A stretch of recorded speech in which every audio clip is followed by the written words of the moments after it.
Today, we are going to be talking about The Nut Job 2, Annabelle creation, and in our Tube Talk segment, we are going to be talking about Game of Thrones and wrap up our thoughts on Master of None Season 2. So stay tuned. Welcome to The Real Review.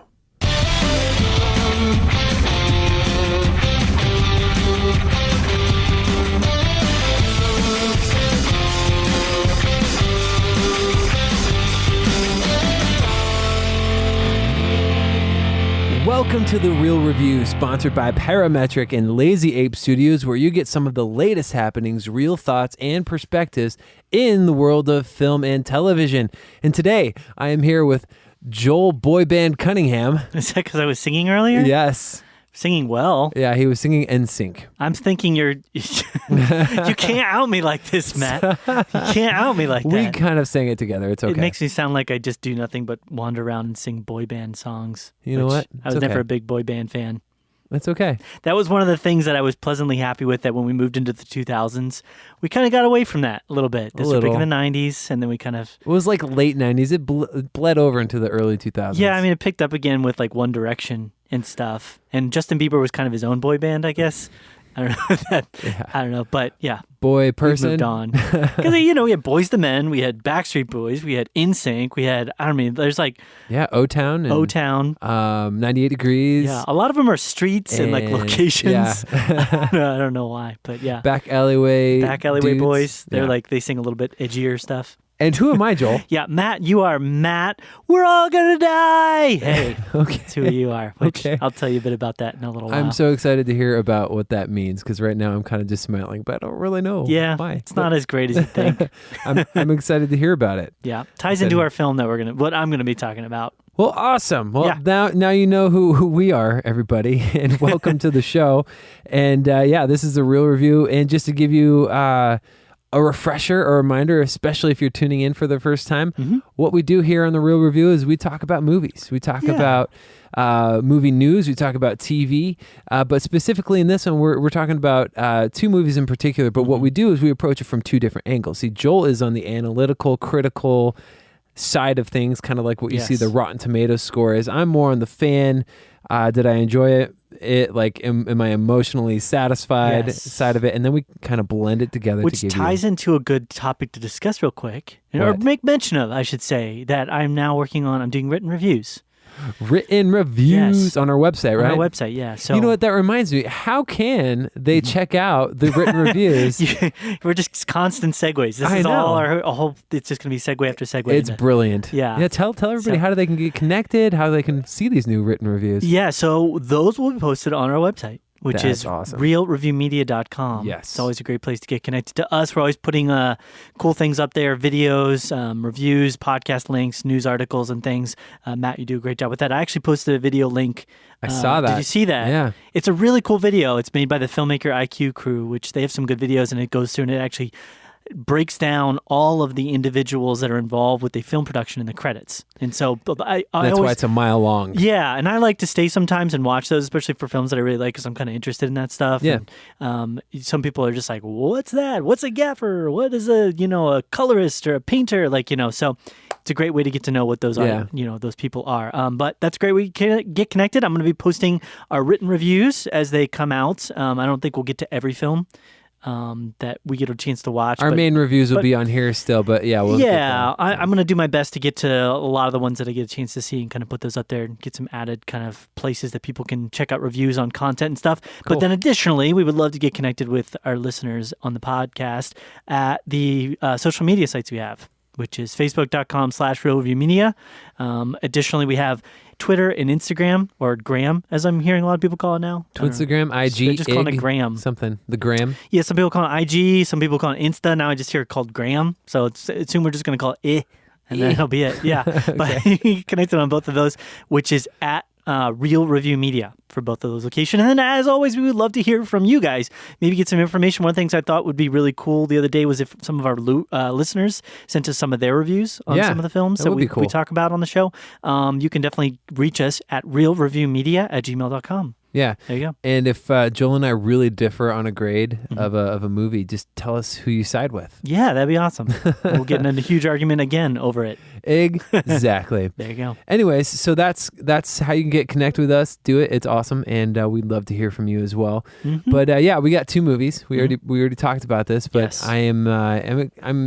I'm looking forward to talking about it, and I want to hear about your review because you gave me kind of the first line of your review for it. I'm more excited about talking about your film. Really? To be honest. Okay. Yeah.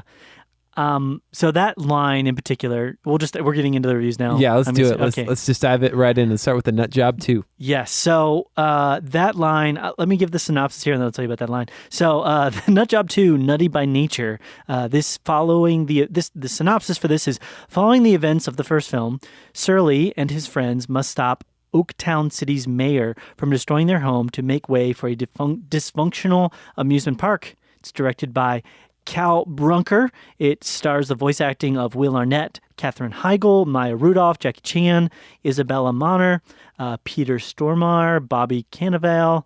There's a bunch of folks. I mean, there's a whole cast of animals that they did voices for, and some of them more well-known than others.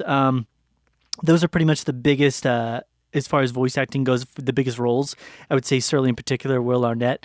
Very recognizable voice. I actually really like Will Arnett. Yeah, I'm me a big too. fan of him, Yeah, he's great. especially on Arrested Development. I thought he was awesome. Whatever, Michael. Yeah, whatever, Michael. We all know you're the favorite of the family. Yeah, I mean, he's just got so many great one-liners in the show. Everybody does, but he himself is just a really funny guy to me. I don't know if he does stand-up. I always felt like he would be really funny in stand-up. But I don't know if he actually does any stand-up. That's a good question. He's got kind of he's got like this weird cocksure type nature to himself, mixed with this like severe sense of like not being good enough. So, Yeah. and that if he had a character like that he did in a stand-up, I think that would just be really funny. So that line in particular, though, the one I said, we're all going to die, there was a mouse that in the entire film probably said that maybe like, I think 5 times. Really? And it was an ongoing joke. It's like the catchphrase. Yeah, it was like every time something bad happened, he would go, we're all going to die. And it just got really annoying. Like the first time it was like a minor chuckle. And they'd tell him and like then it to calm happened down. 4 times more. Yeah, and then spoilers at the very end of the movie when they find out they're not going to die. He goes, we're all going to live. It was like, the payoff for that one throughout the course of the movie. They were playing the long game. Yeah, I mean, that's the great synopsis for the film right there. I mean, it was just kind of like, same like in your face, in your face, in your face, and then trying to do something unexpected, but having it be the complete most non-open. A lot of slapstick and stuff. Yeah, so I'll talk about some good stuff in a second. This film was directed by Cal Brunker. He's not known for too much outside of this film at this point. He was I believe, the storyboard artist, which isn't saying a lot, but the art director or storyboard artist from Despicable Me 3 or Despicable Me. He's on board to direct the next Nut Job film. They're going to do another one. Yeah, I imagine they will. I never thought they would be this big. Yeah, the weird thing about this is I don't think they spent a lot of money to be honest, on animation. I mean, I could be wrong. I think they pumped it out pretty quick. I don't think it cost them a lot of money, and the audience I went on Sunday during a matinee at about 12 o'clock, which is not normal for me. But the really key for me on that was I didn't want to spend a lot of money on this. Right. So I'm like, let's just get in there cheapest cost ticket as I can get. So there was a pretty packed, I mean, it wasn't packed, but it was at least half full. With like millennials and older people? No, I mean, I came in a little bit late, right when the first preview was starting to roll, so lights were already down, and I didn't look at anybody. Like, I just like completely kept my head down, went straight to a seat, and then when the lights came up at the end, I was like quickly out of there, but I glanced over, and it was all kids. Wall-to-wall kids. Yeah, sea of kids. And that's kind of what my feeling on this movie. I'm going to get into reviewing it, but I think it's a kid movie. Okay. So additionally, it's the production studio behind this is Open Road, I believe Open Road Films or Open Road Productions. They're not really known for their animation, and I think that shows definitely with a bit of the animation here. It's not a DreamWorks film. As far as DreamWorks has a couple good things going on for it as far as films. Sony Pictures as well. Their films are kind of being horrible right now, but their actual animation, we talked about this with the Emoji Movie, still looked good. I thought all their animation looked good. Looks good, obviously like the Pixar, animation quality. Yeah. So I mean, and obviously Pixar, it looked good, but this Open Road, I think they have a little bit of a ways to go when it comes to their animation. So Sure. To get into a couple good aspects. Crud. I'm like stumped almost already. I've backed myself into a corner on the review. What do you like about it, Joel? There was a couple elements to the story that I thought were good. It wasn't as straightforward as I felt like it was going to be. Like I thought that they would pretty much just going to go like the same, like the beats were going to be very blah, blah, blah, blah. And it was kind of like that, but they added a little bit of depth to the character. There was like a romantic relationship that was going on between the main squirrel guy, which is Surly, and Katherine Heigl's character, which she's been picking horrible movies, unfortunately, Andy. And so they play this kind of back and forth thing between them where they kind of love each other, but they're like, I don't know, afraid to get into a relationship with each other. I didn't see the first one, so I should say that as well. Oh, okay. But a lot of people are saying that this is actually better than the first one. So yeah, I don't know if that's saying a lot, but there was a little bit of depth there. I mean, because Andy's constantly like this voice of reason, and she's also trying to get the animals to make sure they don't lose the film starts, they have this home, and it's this nut shop, I guess, at the end of the first film. That's kind of where they ended up, and all the animals are in there, and they've kind of just grown very content with living in the nut shop and eating all the nuts that are in the nut shop. This is like taking place in real world? Yeah. And there's like they have an actual store? Yeah. So they're in a store that's in a city, and we talked about the city, and the store is, where they're all at, and she's very concerned that they're getting too content and they're losing all their like animal instincts to like hunt and find food and to store things for the winter. And so her big thing is just like, well, don't be too crazy, don't go too far with it. And she's very anti the shop, and so it creates this contention between. And that's what I'm saying. It sounds maybe a little deep. It's not that deep. It's like they talk about this in like 2 sentences and then they move on. But there is a little bit of that, which was nice. It wasn't just like, oh no, the nut shop blew up, we have to find more food. It was like, okay, well, they're talking about animal instincts and their purpose, and she's kind of using his personality against him at times to like get him to. She kind of manipulates him at times to do things that he needs to do. So there's some depth there, and then there's also kind of a romantic relationship between the dog Precious, which is Maya Rudolph's character, and the other dog named Frankie, which I thought was actually really funny and cute. I thought that their relationship was actually kind of fun. And those two, I actually kind of wish they'd played up that a little bit more. It was kind of just there, and it was like a B story, but I wanted a bit more of it. So that was okay. There wasn't anything horrendous with the animation, although the big thing with it is I felt like the physics were actually off. And in a film that relied so heavily on slapstick and things exploding and people going or animals going flying across the screen and stuff, that's very important that you have good physics to your so animation. It felt a little bit more like Looney Tunes kind of. Yeah, like things wouldn't react properly when they landed, and it didn't really even feel like Looney Tune. It just felt like it wasn't really absorbing the environment of like actual gravity, which I know that sounds silly, but if you watch most animated films these days by the major studios, you can sense that there's like a gravity, like when the characters are falling, they look like they're falling. Mm-hmm. Where in this film, it didn't really even look like they were falling. It kind of just looked like they were slowly descending, and then they would just kind of like lightly fall and kind of move on. Okay. So there was just a bit to that it feels like they need a bit more progression with Open Road Studios.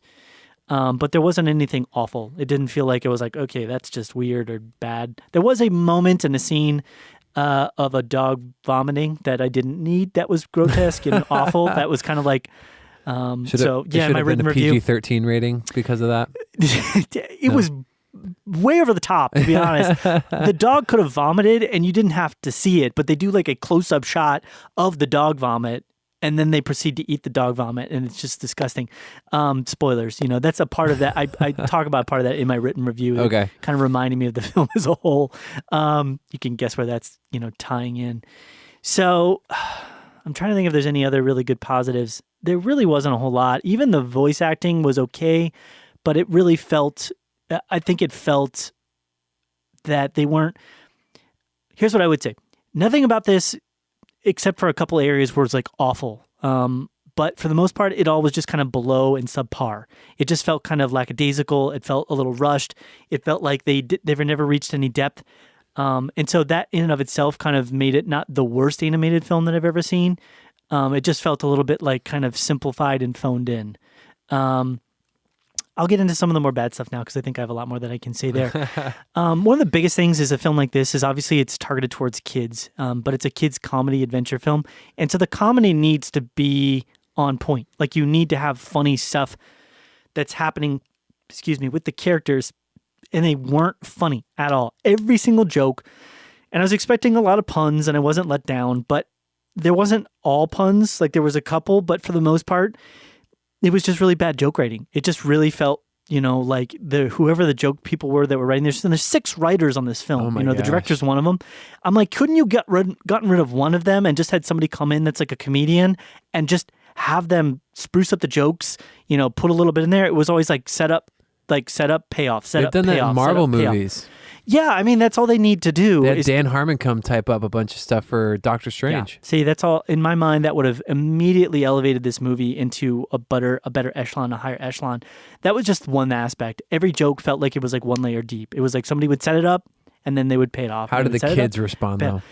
I heard a couple kids kind of chuckle and kind of laugh. I feel like this is the kind of movie that the target audience would be a person that's like under the age of 5, because there's a lot of, explosions and fast moving things and stuff happening on screen in bright colors. It's for our ADD generation. Yeah. And there's nothing in it other than that like vomit scene. There's no like sexual humor. There's no like blood. There's one scene of minor like peril with one of the characters, but it's more of like a moral lesson type thing, that this character has to like learn this moral lesson surely because he made a mistake and he's being cocky.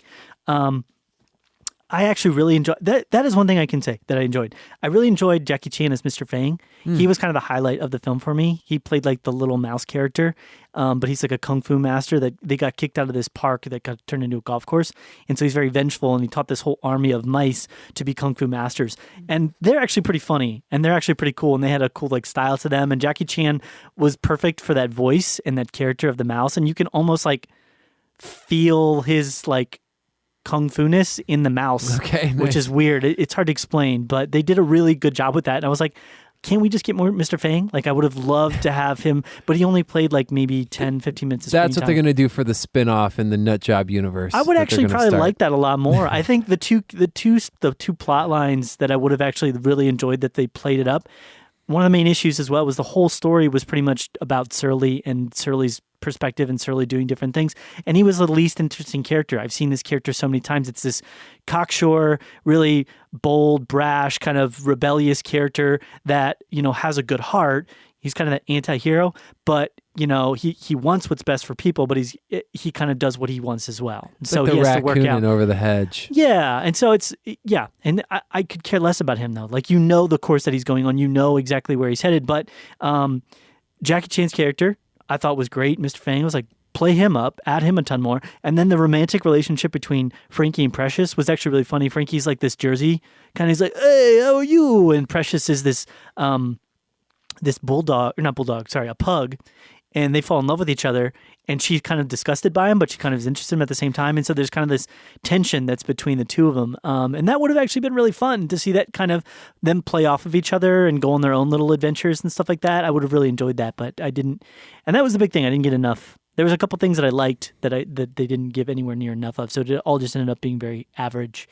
So the animation wasn't the greatest. I think overall the story felt really flat. The jokes were really bland. Like I mentioned, they all felt like they were one layer deep. You kind of knew exactly the joke, what it was going to be, and where it was going to go. As soon as they said the setup, you knew what the payoff was going to be. The characters were not, except for like Mr. Fang and Precious and Frankie, the characters weren't that great. The little girl, Heather, she was like almost exact copy clone of the little girl from Finding Nemo. Okay. Like literally they took away the girl's braces and they stuck her in this movie, and that's her. She's just crazy. Yeah, she's like, she yells and she's like, do what I want now. And she's just like, she gets overexcited about things, and she's violent and she's aggressive. Like that's the exact character that this little girl plays. And she's the daughter of the mayor. And the mayor plays this like Texan, like, gonna make my money. Like the dumbest, like, most flat, like, character, and like bad guy ever, and so the whole plot of the progression is their nut shop blows up, and they have to find a new place to live and find food, and so they want to live in this park, but the mayor wants to turn it into a playground, like an adventure place. A theme park. Yeah, and the animals don't want that, so they start fighting him, and then he fights back. And then they have to fight back, and it's like, that's the whole thing. And you know where it's going to go. It's like, the animals are going to win. They're going to save the day, and they're going to have their happy park. And so the jokes weren't funny. And so that made things very boring because you kind of knew where the plot was going. The characters, for the most part, were very obvious, and I kind of knew what they were doing with each of the characters in every single moment. So there just wasn't a lot to latch onto, and I really ended up just being bored. Okay. And it wasn't so bad that I got mad at it, because it just felt bland. It just felt like kind of like flat. No, I got you. I don't want to spend too much more time talking about it because I feel like that's I wrote notes on it, but that's really just a synopsis for I think how I did. All right, I got you. Yep. So overall rating for this film, I'm giving it a D+. All right. 69. That's kind of where I'm at with it, like 68, 69. But it would have been like a B if you were 5. If I was 5, yeah. I mean, I would have just enjoyed the flashy visuals and the fun, Yeah, you wouldn't have given it a letter grade if you were 5. You would have said 4 gold stars. I mean, there's a part in like the first quarter of the film where the animals get into the park and they have to fight off the humans that are trying to bulldoze it to make room for the theme park. And there's like, slow motion action scenes where like somebody gets bit and, like one of the things flips over the animals, and there's like a fight scene between all the animals and the humans in the theme park later. And it's just over the top ridiculous. Yeah. So kids are going to love that because it's just like animals doing crazy things and explosions and fun and cartoony violence.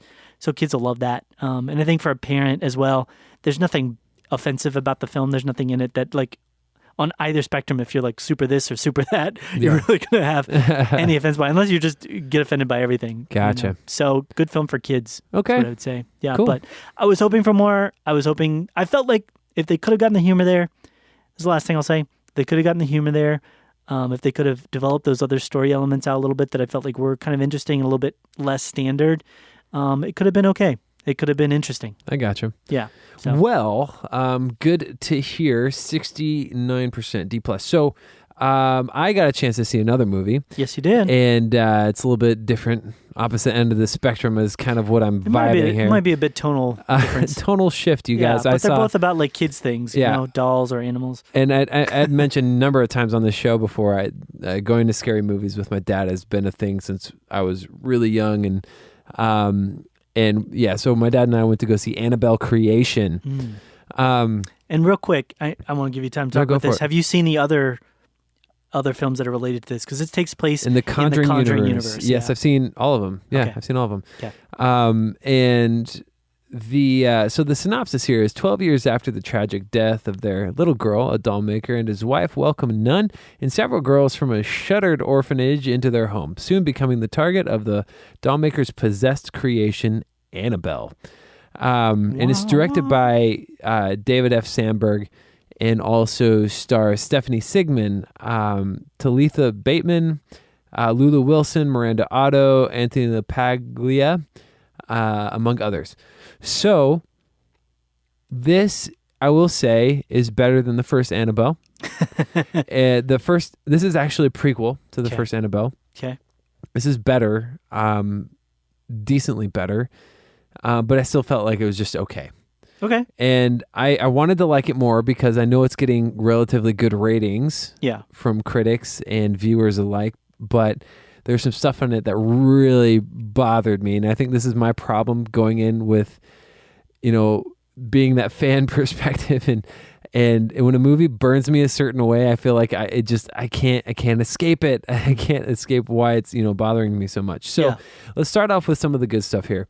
First of all, I think the star of the movie, if you can call it that, and I want to say the star of the movie is David Sandberg, the director. Mm-hmm. He has a script. He does what he can with the script and directing his actors and actresses the best that he can. And a lot of the problems I have with our script things. Yeah. But he did Lights Out, and actually watched it before I went to go see this movie again. I watched Lights Out again.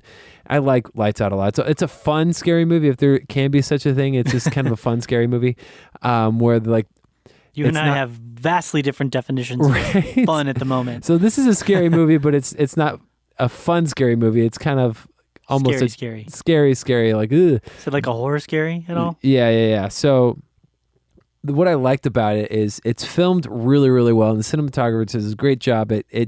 Everything is very tonally on point with what this needs to be, and it's very intense. very ominous. The house that they're in, the doll, whenever you see that doll, it's like, ugh, stop it. Yeah, I was watching some interviews they were doing of the girls that are in the film, and they had the doll sitting behind them, and I'm like, I can't even watch this interview because it just scares me to watch that doll. And I will say this, I do like how they tied it into the first Annabelle movie, and they do tie it in pretty directly to the first Annabelle movie. Gotcha. I like that part. I was like, oh, okay, I see. I understand. This makes sense. And it doesn't feel like it's a shoehorn to try and make it fit one. I was like, oh, I gotcha. Right. So that was cool.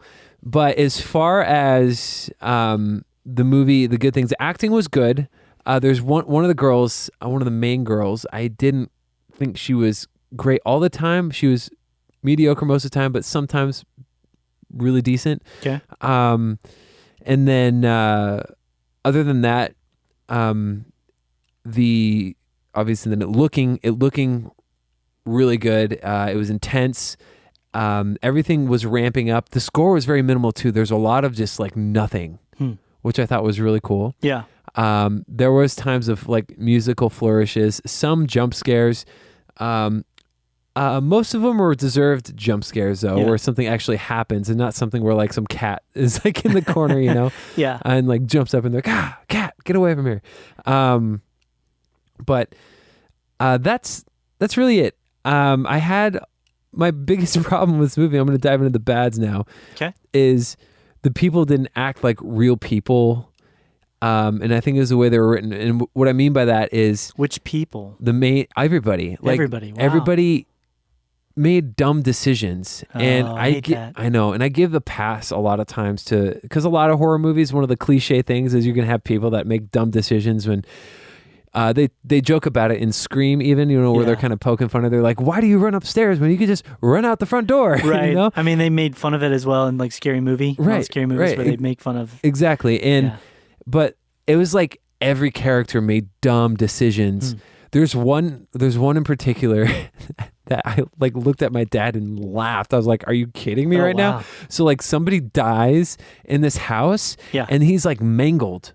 Like you can clearly tell it's not like he died of natural causes. And they're like, what happened? Yeah, and he gets shipped off and like the ambulance like thing carries him away. And the girls are like, and like all the girls that this nun is taking care of in this house, they're like, oh my gosh, what are we going to do? And nun's like, don't worry about it. Just go back inside and go to bed. And I'm like, go back inside this house where this person was just mangled? Who like, mangled him? How did he get mangled? How are you okay with that? Yeah. Like, and then, wow. And there's other parts where the girl's like, she sees weird stuff. Like there's this, probably one of the best scenes in the movie. It involves like the sheet over a person, and I think it's in one of the trailers. I don't want to talk about it because it's my favorite part. Yeah, but it was really scary. Right, and I was like, oh, this is intense. And then later, she's like, okay, I'm going back to bed. You know, like, what I would be running away. I would be gone. I'd be like. That's kind of why I'm out of here, guys. I felt like as a culture we had moved on from those types of horror movies. And that's where the writing bugs me because David Sandberg did a great job directing what he had, but it was written in such a way where these characters are like, these girls, these are young girls too. They're like from 10 to like 16 years old. Yeah. And I would be out. I would be so out. Yeah. And I think a lot of people would, but for some reason they're like, okay, I'm just going to brush it off. It's my imagination playing with me. If somebody in a house died and we didn't know the causes and they were mangled like horribly, I don't think I would just be like, yeah, I'm just going to spend that. I would at least have the police investigate. I would at least want some people there. I would probably get a hotel room for a few weeks. Okay. I just keep thinking like, because we've, not to interrupt your flow or anything like that, but like there's been movies that have parodied this now. We have Tucker and Dale versus Evil. We've also had movies that have kind of broken down, you talk about Scream, but we've also had like Cabin in the Woods where they kind of break down the stereotypes of what you get in a horror film and kind of plays off of those. And it's like you would I get why that would be a frustration is what I'm saying, even not having seen it. There's an instance where this girl is like sitting in her room like staring out into this hall. It's completely black. Yeah. And she's doing something and it's like involves this ball and she like the ball like gets stopped, like something's got it. Yeah. And then you hear like footsteps running towards the door, and she's like backing up, like super slow. I'm like, you hear it getting closer, and then instead of closing the door, she just runs up onto her bunk and like hides. I'm like, close the door, then do it. Lock the door, do something. You know? Yeah. Oh man, it was this idiotic decision after idiotic decision, and I can overlook that. Like, I'm very gracious when it comes to that. I like to like be like, all right, there's going to be some people. Not everybody's going to have their wits about them all the time and really know what they're doing. Yeah. And I got to give them that benefit of the doubt that, something really freaky's happened. Maybe you don't have your logic with you at that moment, but everybody, every second, it doesn't make any sense. To a certain degree. Yeah. And so I was really bothered by that. As a whole, all the parts that were supposed to be really scary, like especially towards the end where stuff like goes down like kind of to the nth degree. Yeah. It was really, really well done. And I remember watching the first Annabelle, and some of the stuff that happens towards the end was almost like cheesy, kind of weird. Like that's weird.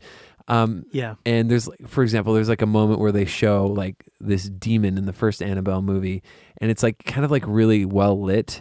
And they've done that in like Insidious and stuff like that. And it worked because you don't see like the whole thing, but like you see it like crawling on the wall. You're like, that's, and in the like light, it's like lit wall. This, it shows you just enough, but not too much. And I felt like the first one showed too much. And you're like, that kind of looks like a dude in a suit, you know? This one was like creepy, scary. I played a lot with different fears. Like they tease this thing with a scarecrow, like this freaky looking scarecrow. And you're like, that's going to play into the movie later. And then it does. And you're like, oh, but not the scarecrow. Yeah. I was actually, I will say this, I was tempted to go because I'd finished Nut Job and I was just like, it's such an unfulfilling movie to watch. Maybe I should try and go see it. And I was on the border and I looked at showtimes and it wasn't until like 2 hours later and I'm like, no, I'm not going to do it. And then I was also like, well, I need to save up my like scare points as far as like watching scary movies for it when that comes out, because I'm still trying to figure out if I'm going to be able to make it through that. So yeah. I almost went and saw it. I've seen The Conjuring. Yeah. I feel like The Conjuring, you said this one kind of built up well. Yeah. That was the nice thing about The Conjuring is that like it got crazy by the end, but it had built up effectively to that. It was scary, dude. That was a scary movie. Yeah. And I like this Conjuring universe. Oh, other thing, positive I'll say. I guess it's maybe a positive. It was creepy, but in the second Conjuring movie, which I thought was actually pretty good. I actually think I might have liked it a little bit better because I liked the two main characters, Ed and Lorraine, and their relationship. I thought it was really well fleshed out in that movie. Yeah. But they've announced for a while that the next Conjuring film is going to be The Nun, which is based off The Nun that was kind of one of the antagonists in... Well, actually, I apologize. Yes, the main antagonist in The Conjuring 2. Okay. And they did this little thing where like they like reference it. And I was like, oh, that's The Nun. I was like, that's freaky. Yeah. And I was like, oh, that's kind of cool. I like that. Because it was scary, but it wasn't like a jump scare type deal. Yeah. But we haven't had any bad nuns that I know of. I mean, in cinema, there hasn't been any super famous bad nuns, has there? I think there has been, but I can't remember. I'm sure somewhere. Like, don't get me wrong. One of the Nightmare on Elm Streets has a bad nun. We've had like freaky nurses. Yes. That's like Silent Hill. Silent Hill. Yeah. They can't see and they just like wave razor blades everywhere. Yeah, and we definitely had bad like pastors and like preachers. Yeah. But I don't know about nuns. I don't know a lot of evil nuns. We'll see. But actually, no, there's that like parody comedy movie with Aubrey Plaza and oh gosh, who are they? Yeah, I can't remember. Know. They're like bad nuns, essentially is what it is. I can't remember what it's called. Anyways, I digress. So if I wanted to rate this thing, I wanted to rate it higher, but I gotta give it a 75. Okay. It's not a bad movie. It's just not as good as I wanted it to be, and there's the just idiotic decisions were bugging me so much. I'm like, this needs to be better. They needed to do something different. I thought it tied in really well to the first one, and it's a better movie. I would have given the first one a D, maybe a D minus. This one's a lot better. So 75 C, and if you're into that sort of thing, check it out. But yeah, that's kind of all I got. Any other questions about it or anything? No, I would have also just loved to say to our listeners, definitely let us know your thoughts. Yeah, for sure. Either of these movies. Kind of if you're into into nutty things or scary things, let us know. No puns. No puns. No puns. No puns. No nuns. No nuns. Oh, No puns. yeah. Okay. Anyways, so that's gonna wrap up our film review segment. And stay tuned, though. We're gonna go into our Tube Talk segment, and it's going to be awesome. So, bam.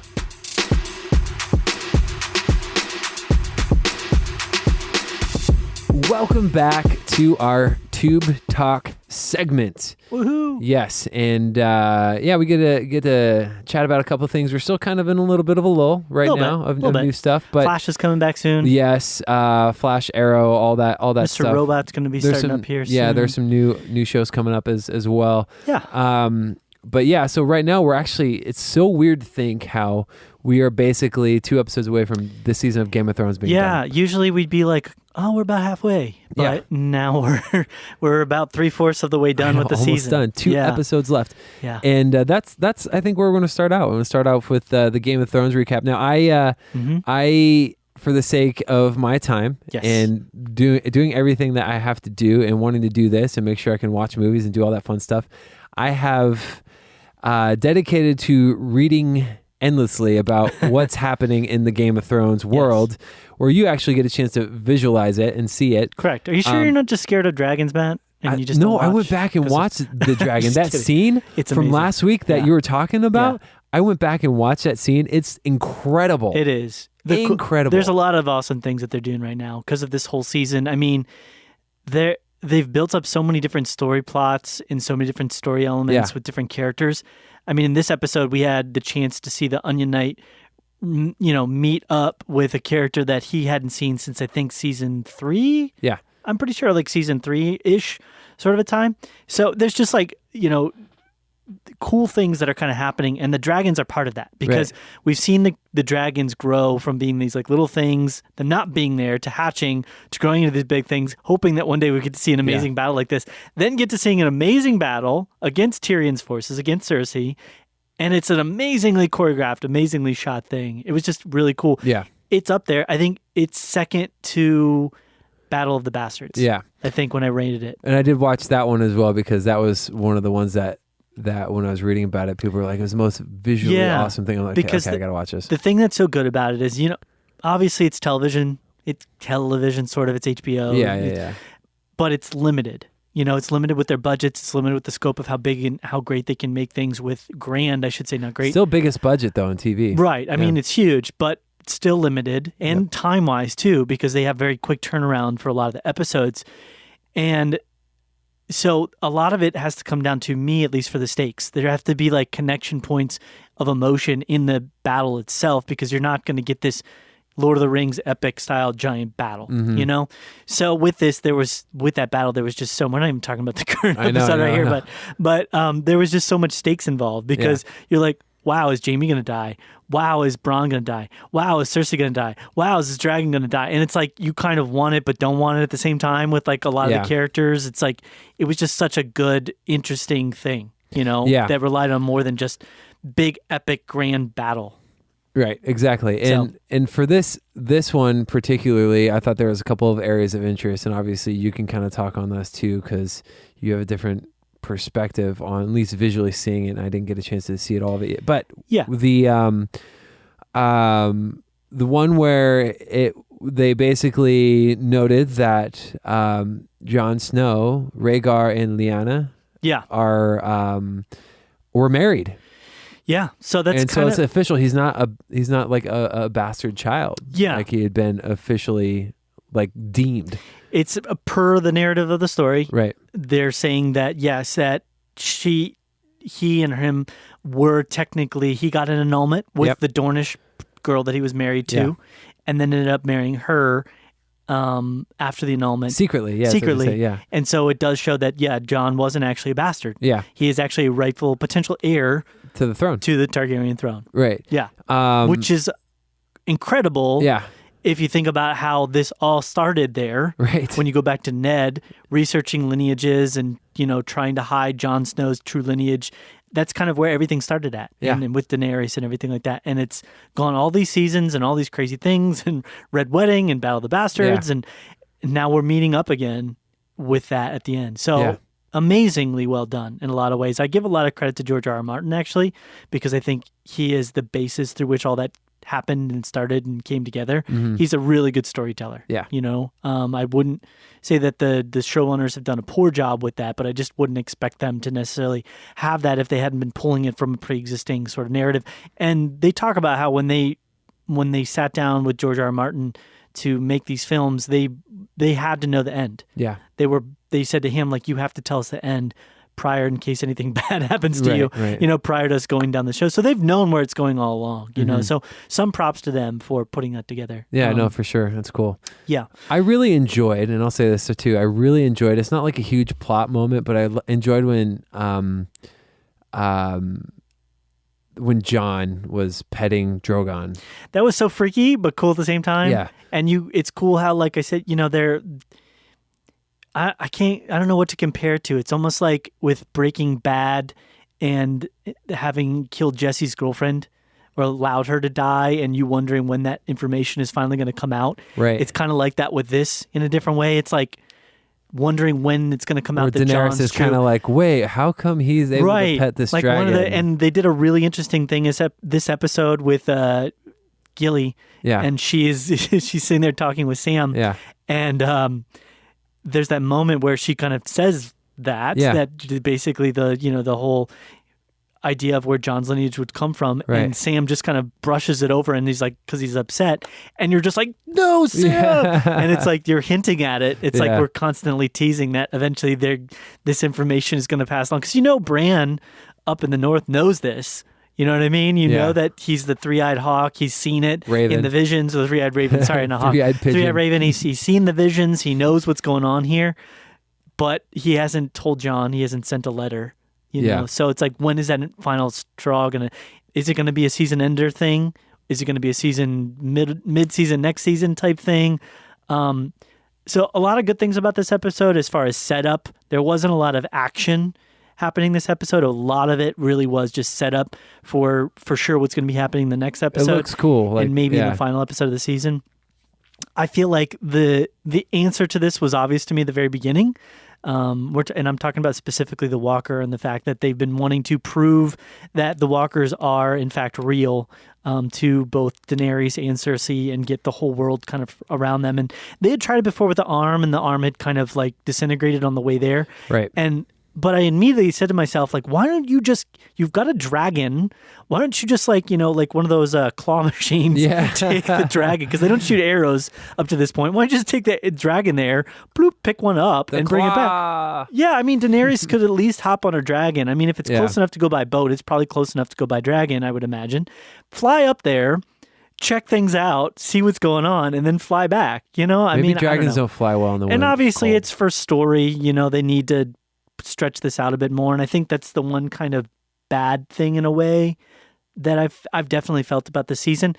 It's both fast and slow. There's moments where they're like just boom boom, things are happening, but then there's other moments where it's like this long look and this like drawn out conversation that could have been wrapped up a lot quicker. You know what I mean? Or a long moment of like shot, and then dialogue. How often do you find yourself saying Dracarys? not as much as you, obviously. Yeah. Something bugs me, and I'm like, Dracarys. Yeah. Hoping that flame would ensue, but nothing happens. Yeah, and that was an interesting part of this episode. So we got to see sort of the impacts of the battle with Daenerys and the dragons, and with Dickon and his father, and Jaime. I knew was going to survive. There was no big surprise there. Yeah. I was surprised a bit with the interaction between Tyrion and Jaime. I thought that was cool in a way. And it's interesting as well to see what's happening between Cersei and Jaime. Yeah. Because at the beginning of this season, I very much felt like they both were still in love with each other and they were just under bad circumstances. But now it's starting to almost feel like she's manipulating him a little bit, and he's kind of maybe manipulating. Well, we find out that she's pregnant in this episode, right? Too. So she's pregnant. She's prego. Which obviously that's not going to come to fruition anytime soon. Probably not, yeah. I would imagine that's going to be, kaputs at some point. Red wedding, hey, So I don't know.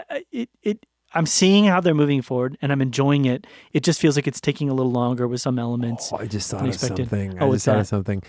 Arya's been like on the vengeful path, like Red Wedding stuff. Like she kind of has already got them back for the Red Wedding, but yeah. Well, Cersei's still on her list though. She is, and now like. But I don't. I feel like her losing her child would definitely be a huge hit for Cersei. But I don't necessarily want Arya to kill Cersei. I don't feel like. It's horrible to say, but I don't feel like that's bad enough for Cersei. Right. I almost feel like Jaime needs to be the one that kills Cersei or Tyrion. You know, not that I want them to kill somebody, but like. After everything that she's done and all the lies and manipulations and killing people and torturing people, I think she just deserves to kind of have her worst things come to fruition. You know what I mean? So we'll see. I have a theory too, and I was asking you this earlier. I said, Joel, hey, are all Targaryens fireproof? Yes. And the reason why I asked that is obviously. The first season, we know that when the dragons were born, she went into the fire and she came out unscathed. Right. And here's the thing with that. I was doing a little bit of research myself, and George Martin said they're not. They're not. Right. However, they're like resistant. He said, and what he was saying though was it probably won't ever happen again. Yeah.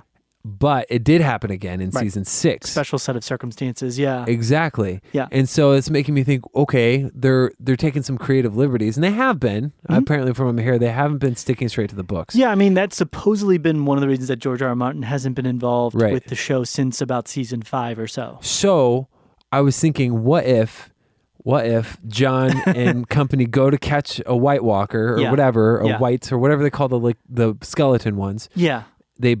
They bring it back to show Cersei, and Cersei's like, okay, I'm on board, but she's really concocting a plan to kill. And she definitely is. And she like blows up a bunch of people with dragon fire like she likes to do.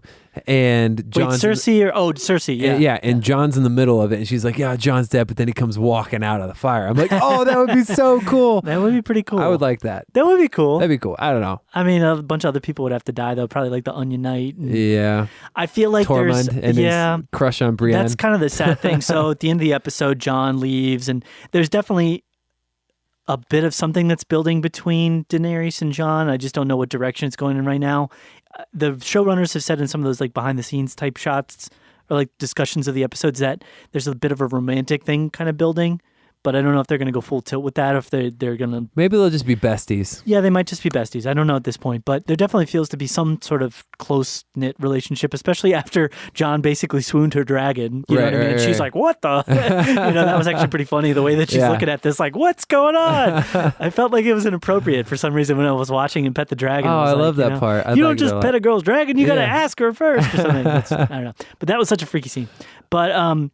So at the end of the episode, they get in the boats and they go up north and they're at the East Watch. And I thought that was an interesting scene.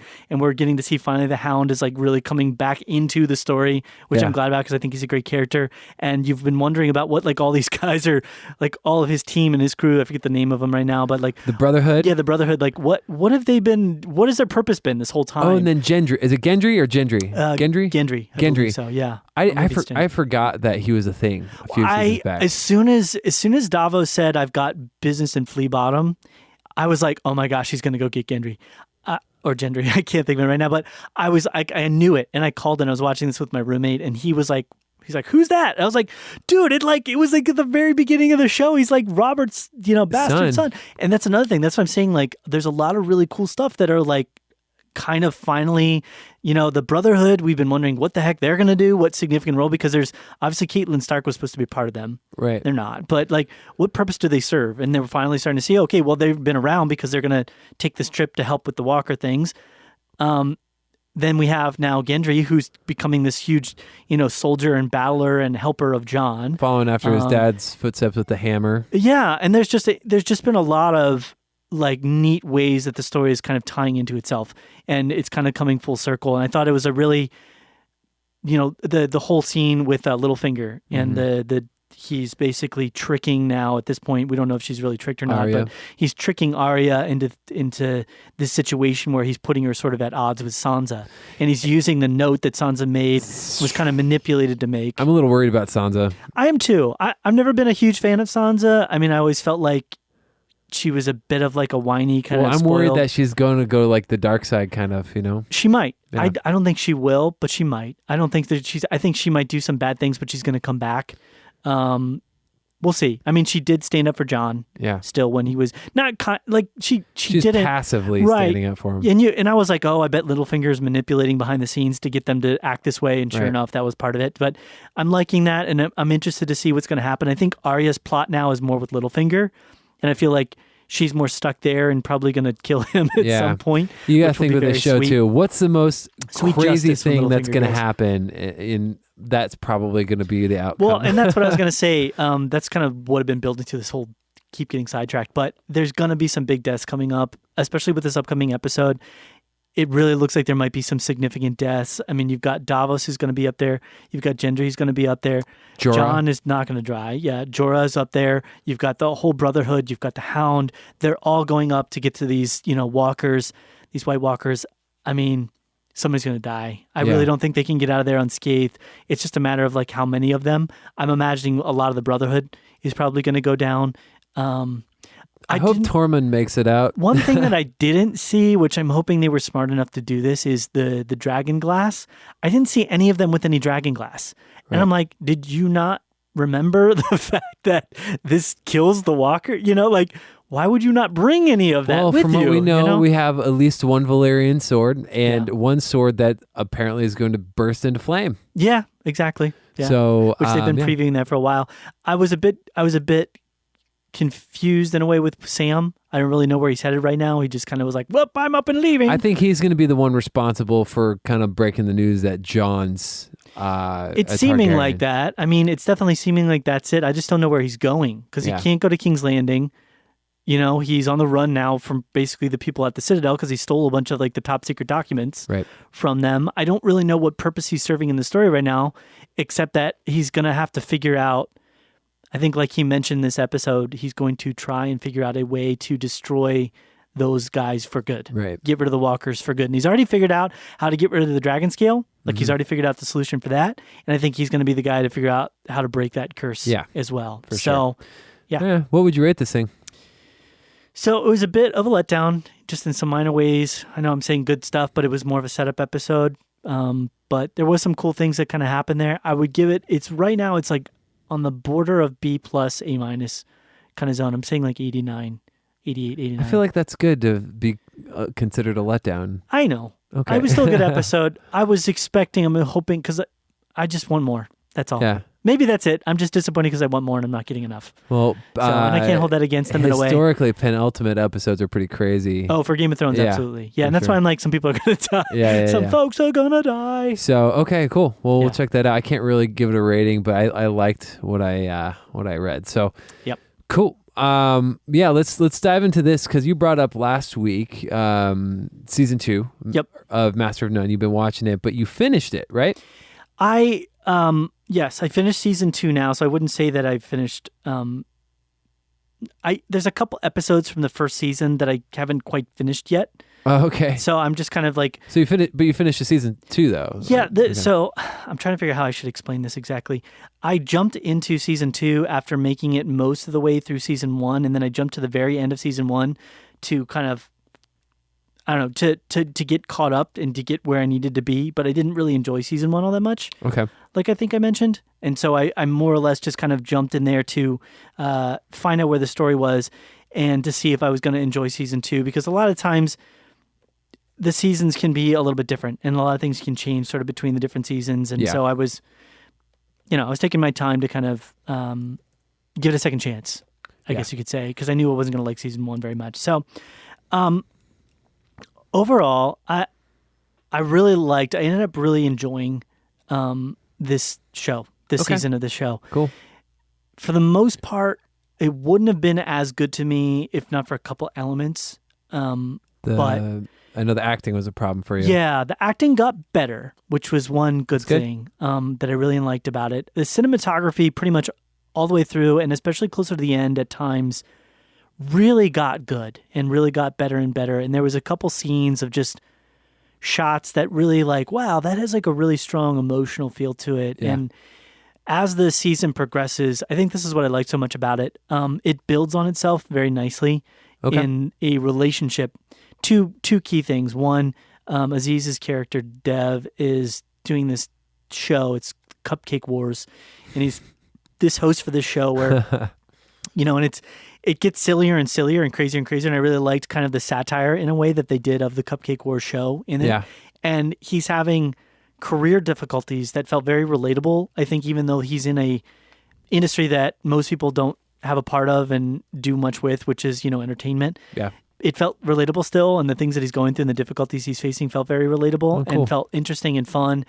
And they introduced a character, partway into the season, he starts interacting with the chef. His name's Chef Jeff. Chef Jeff. Played by, Bobby Cannavale. And I love him. He's a great actor, and he plays a really funny role in this show. And he's got layers, and you can kind of sense, and that's one thing that's kind of, the show built, and it grew very nicely into some of the stories that they had started with in the first season. And specifically, that relationship that he has with the chef, I felt was like kind of cool the way that it played out. The guy turns out to be a complete jerk and a liar, but he's like kind of, at the same time, he's very important to Dev and Dev's career and moving forward. And the big thing about this season that I think was just beautifully done was the romantic relationship between him and the girl, Francesca, who's this Italian girl that you meet in the first episode of the season. He's in Italy and he's learning how to make pasta. And she's this friend who's dating this guy. And you can tell there's kind of like some chemistry there, but you didn't know if that was just going to be like a friendly relationship or if it was going to move forward. Then about halfway through the season, she comes back. She's visiting with her boyfriend at the time. Okay. And they reconnect and they rekindle. And the relationship between Dev and Francesca was, in a way, so relatable and so connectable. And I felt like I've been through probably like 5 or 6 of the situations. So it spoke to you personally. Yeah, because you can tell that they automatically connected with each other and they liked each other. But she's with another guy, and so he's kind of just spending time with her. And then eventually, just through the friendship that's there and their chemistry, they just begin liking each other, and they begin caring for each other. It happens very naturally, but they're both very, like, it's one of those, like, tension things where, like, neither one is willing to, like, go there and discuss it. And Dev has history with girls that you can obviously tell is kind of impacting his ability to open up about this stuff. And then she ends up being engaged to this other guy, and so there's like tension there because this is a life that she's lived. Right. She's known this guy that she's engaged to for many, many, many years, and they've been dating for many, many, many years. She's the only guy he's ever been with. She comes from a small Italian town, and their way that they get connected over time and over the course of the last half of the season at least, and it kind of builds that relationship is so beautiful and kind of sad and real, but also interesting and tense. There's like a suspense to it, like, are they going to end up together? Are they not going to end up together? Right. I'm a bit, and I don't talk about this too much, but I'm a bit of a romantic, you know what I mean? Okay. I'm not a huge one for like the silly little slapstick romantic comedies, but like a good, real romance in a film, I can enjoy and I can get into. And I felt like this was handled so honestly and well, and the beauty of that building from like a friendship into a romance, but then with the tension of, can they be together? Should they be together? Was handled so nicely. Will they, won't they? Yeah, but again, like it was so real that it felt relatable and felt connectable. Like, I don't know what, I don't want to tell personal stories, so it's like I don't want to sit here and talk about failed romances in the past. Stay tuned. We're going to move into our next segment where Joel talks about his life. It's the real romance. That's what we call it. So it felt very relatable, felt very connectable, and then that mixed with the career drama. I work for myself. I do a lot of my own work. And so this guy's kind of self-motivated in a way to make his career become what it needs to be. And so there was a relatability with that factor. And I think it's getting very good reviews. It's getting very positive marks. I think a lot of that, just to be honest, probably has to do with there's definitely some social commentary. Sure. Episodes and parts where it just really talks about social commentary type stuff. And I'm assuming, because that's always a huge critic favorite thing, is when they bring those episodes and those things up in films or in shows as well. That wasn't the stuff that I felt was so the best about it. It really was the relationship to Dev and his character and the characters that are around him and how those kind of move forward in this story. So I ended up really enjoying it. And I think for the most part, it's a good show. There isn't really a lot of grotesque, over the top, sensational nudity, anything like that. I don't think there's any nudity for the most part. There's definitely language. There's definitely some witty, funny back and forth with a lot of the dialogue and the situations. And there's moments where you're just kind of like, oh, really? Come on. Like, not about the show, but just like the people that are in it doing stupid things. And you're just like, come on, that's stupid, but funny. So I would recommend it to people. More of an adult type thing. I think kids would probably not really enjoy it, find it very relatable. And I will say as well, the one thing that definitely at times still always brought me out of it is there's still some really bad acting. Bad acting. Just really bad at times. But by the end of it, the main story with Dev and Francesca and Chef Jeff becomes like the forefront of the story. And they're very good actors and actresses, as I should say. And so a lot of the bad acting kind of gets pushed to the outliers.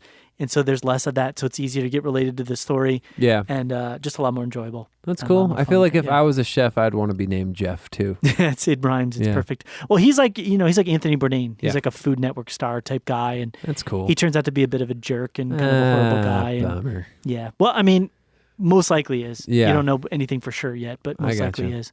So. Okay, I gotcha. Give it a rank. Full rating for this, I would give it a B. All right. Yeah. Cool. By the end of the second season, I'm going to try and go back and watch those first episodes of the first season episodes.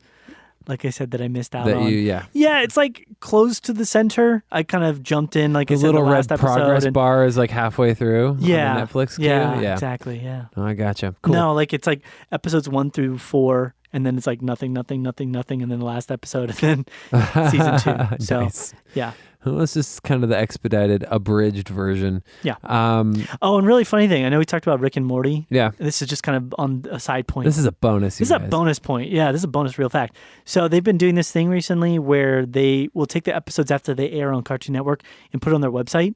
So people can stream it directly through their website. And they have ads and things like that, but it goes straight to their website, and so people can watch it there. And they did this thing where they said they were going to be doing a live stream of the episode. So basically it streams live with the air. So everybody's like, oh, wow, live stream. So a lot of people just went to the website to watch on the live stream. Turns out they were playing a bit of a practical joke, as they've been known to do, but they did a live reading of the episode. So they actually read the script. Like the characters and actors doing it? Well, it's like one actor's most of the voices. But so they had the two main guys, Dan Harmon and what's his face? Can't think of his name right now. Okay. They read the lines. I didn't see it. This is what I read. They read the lines of the script and then basically said, like, yeah, you need to watch the episode as it's on TV. So a ton of people got really angry. There was funny. They posted it on Twitter, and all these people are just like, you suck, I hate you, I was counting on you to show this. It was just really funny. Twitter's like where the most vile stuff lives too. Yeah, I didn't get it. I don't really understand why they want to mess with their viewers that much, but I mean... They're like, we're having fun. This season hasn't been as good for Rick and Morty for me. I gotcha. Hasn't been quite as interesting. So yeah. Well, hey, I think that's going to wrap up our Tube Talk segment. And guys, if again you want to get connected with us, please do tell us what you thought about Game of Thrones, what you thought about Master of None season 2, Rick and Morty. Even if you were upset by that prank that they pulled on everybody, I would love to hear from folks if they fell for shoot us an email, realreviewmedia@gmail.com. Also, you can find our website, realreviewmedia.com, and then also on our Instagram and Twitter @realreviewmedia, and then Facebook /Real Review Media. And you can find us there, follow us, friend us, whatever that looks like these days, and get in that social media universe and make it happen. But yeah, that's going to wrap up today. Anything else you want to add to that, Joel? I'm awesome. Well, that is awesome. I'm glad you're awesome. You all out there, stay awesome and have a wonderful, awesome day. There you go. And remember to keep it real. It's been real. It's been real.